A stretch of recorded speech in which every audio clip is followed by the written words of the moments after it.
Welcome to Personal Finance, Business Finance 205. I will be your instructor for this semester. I'm Dr. John Schmidt. You can just call me John. These teaching series that I'm going to be putting out as YouTubes for you to watch periodically throughout the course are designed to give you tools and knowledge to supplement what you are going to be getting in your textbook itself. The textbook itself is very much focused on the knowledge aspect, but I want to also bring some personal wisdom from my years of experience in financial counseling. Wisdom is basically taking knowledge and putting that knowledge into making good life decisions. Over the course of this semester, I'm going to share some of those words of wisdom from you, and I'm going to share them from some of what I'm going to share is going to be from really the one of the oldest books on money management, the Bible, the words of wisdom from there. I share some of these quotes from the Bible and even some principles from the Bible because I have found in all of my financial counseling that the material never goes stale. The material applies equally to everyone, regardless of their own views of religion or spirituality. And so to start off with, I want to just talk about your personal spending behavior. And the chapters periodically are going to focus in on this, but I want to focus in on it just a little bit more. And the first thing I want to just say about this is one that's kind of obvious, but it still needs to be said. Money is not the key to happiness. I mean, if this were true, the happiest people in the world would be the richest people. But obviously, just go and read the Hollywood tabloids and you will find that this just is not the case. One of those words of wisdom is found in Ecclesiastes. Those who love money will never have enough.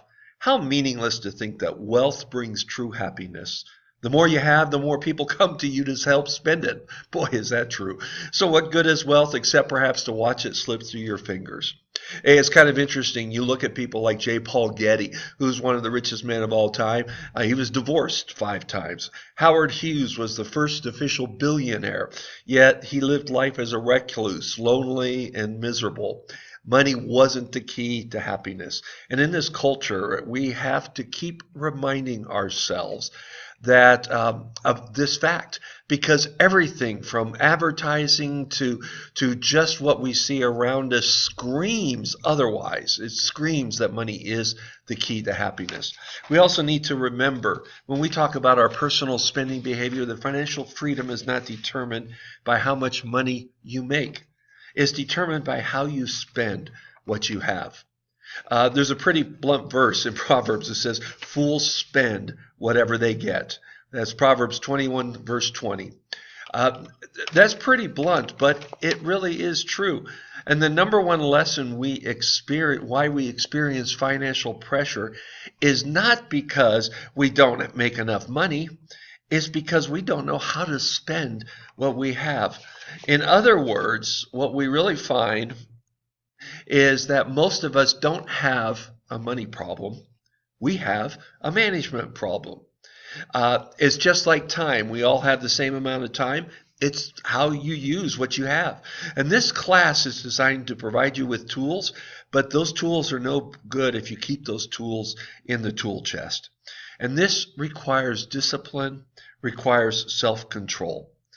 And here's a little saying that I sometimes say, without self-control, without that discipline, our earning capacity will always be exceeded by our yearning capacity.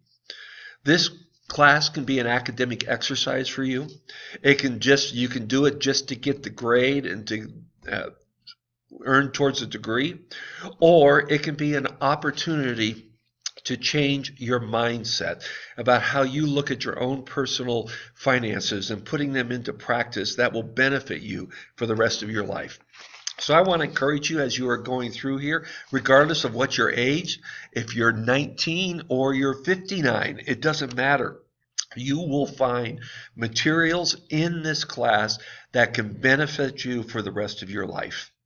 I hope that you will enjoy, and I am available anytime via email to meet with you to talk about anything that we're going to be going over in class, whether it has specifically to do with the class material or it just has to do with something going on in your personal financial life.